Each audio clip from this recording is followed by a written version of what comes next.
to the Rev Mel Show on TalkingSexRadio.com. Log in to chat your questions or call 818-731-7942. And now, here's your host, Reverend Mel.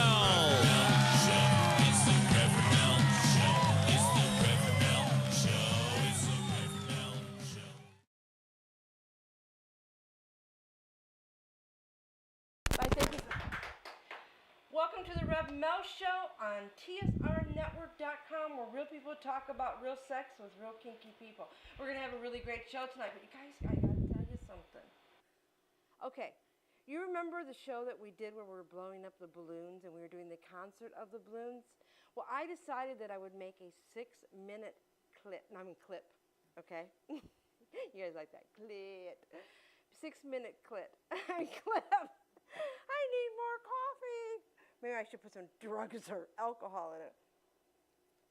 So I decided I'd make this 6-minute clip and put it up on YouTube. You're not going to believe what's been happening. We've had 732 people look at it in a matter of 2.5 days. It is viral all over the place. And the one that I put up one for Nina Hartley and Ernest Green, and that's gotten about 230 hits.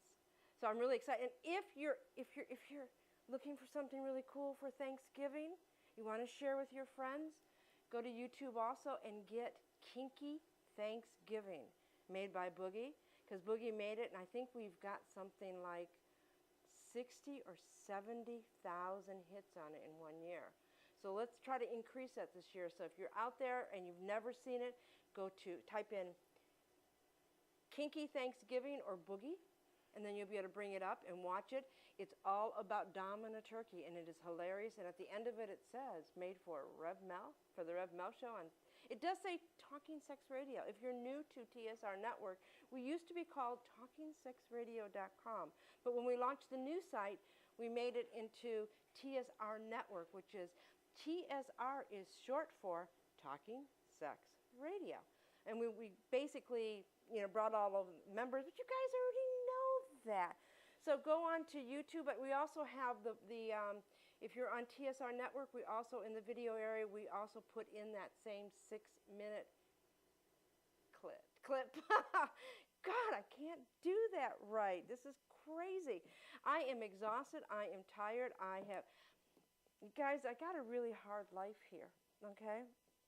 Because I spent the weekend in another hotel having room service.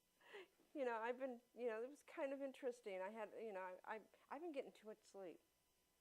Really, I'm not used to so much sleep. I even made a trip out to Palmdale. Now, I've got some stories about Palmdale that, okay. Karaoke in Palmdale is pretty interesting. It's pretty loud. They sing a lot of country. I only saw it at night. I didn't see it in the daytime, so I'm not going to judge it.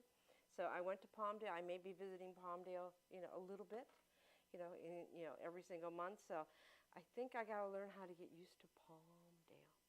I'm a city girl, always born and raised in the city.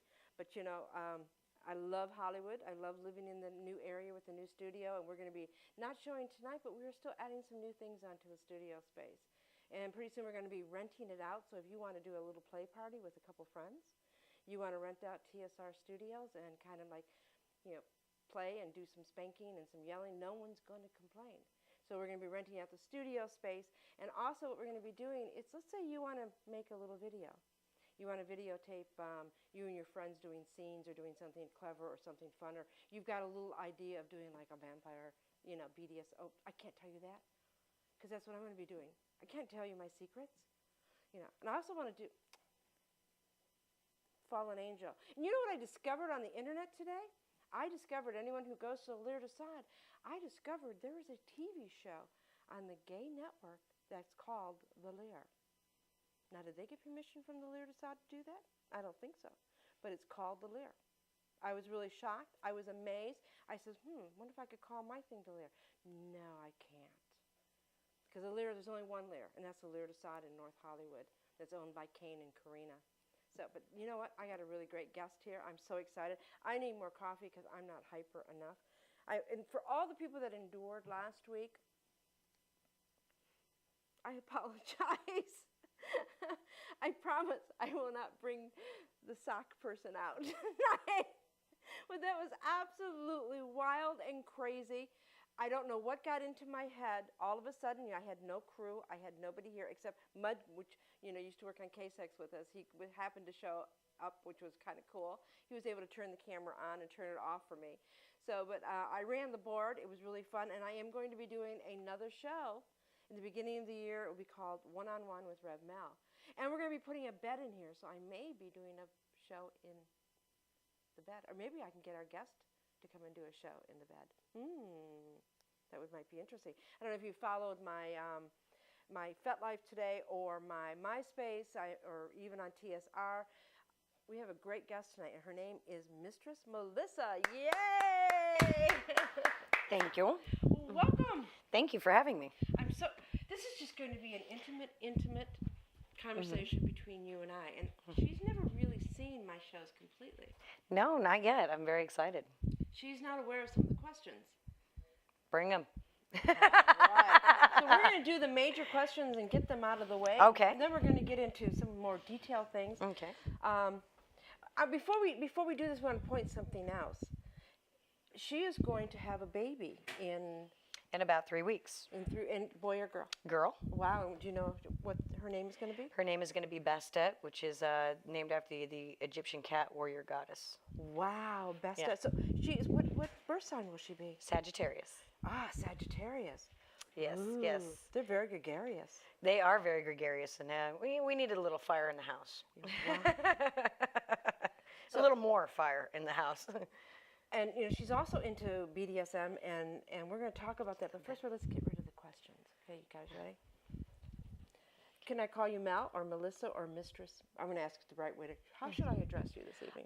Usually whenever I'm in a BDSM friendly environment, Mistress Melissa is fine. Okay. On a intimate level and things like that with friends, it's Melissa. Okay. So whatever your preference is. Okay. And what we're going to do is we'll do Mistress Melissa. Okay. So, because I can't call her Mel because I'm Mel. We got two Mels. Somebody said Mel the other day, and we both went. Excuse me. What? Oh, yes. And she was just on the Talk of Heathens. So if you're able to catch that show when they get it up, if you have not caught it, it's a great show. Very informative. In fact, when I saw her on Talk of Heathens, I said, gotta have her. I've been trying to get her for a while. Yeah. Every time I see her, I go, you gotta come on the show. Yeah, and it's just been a matter, I think, of scheduling and things like that. So it's just. But you're slowing down right now, so. I am. Yeah, believe it or not, I do actually have more than 2 speeds of stop and go. I can't imagine being pregnant. I cannot imagine carrying a child. I mean, it's got to also be physically exhausting because it takes a lot of body nurturing to take care of a baby inside of you. Absolutely. And I have a couple physical difficulties and stuff like that. I have a crushed disc in my L4 and 5 in my back, so. Yeah, adding the extra weight. Let's put some pillows on her. Let's get a sub behind me. Come on, stat. No, but it's just been, it's a little challenging with positioning and the differentiation between like the center of gravity and, I mean, my biggest challenge has been really to find sexy Lycra stripper wear that stretches. And I've been pretty successful. She looks absolutely gorgeous. Thank you. We're not going to have her stand up right now. We may have her stand up a little bit later. That would be my pleasure. And then that way, she looks really. I mean, this is one sexy pregnant lady. and I'm not going to make that phrase what I screamed out last week when you were on Talk of Heathens. That was pretty rude of me, but we're not going to talk about that. So it's flattering though. Yeah.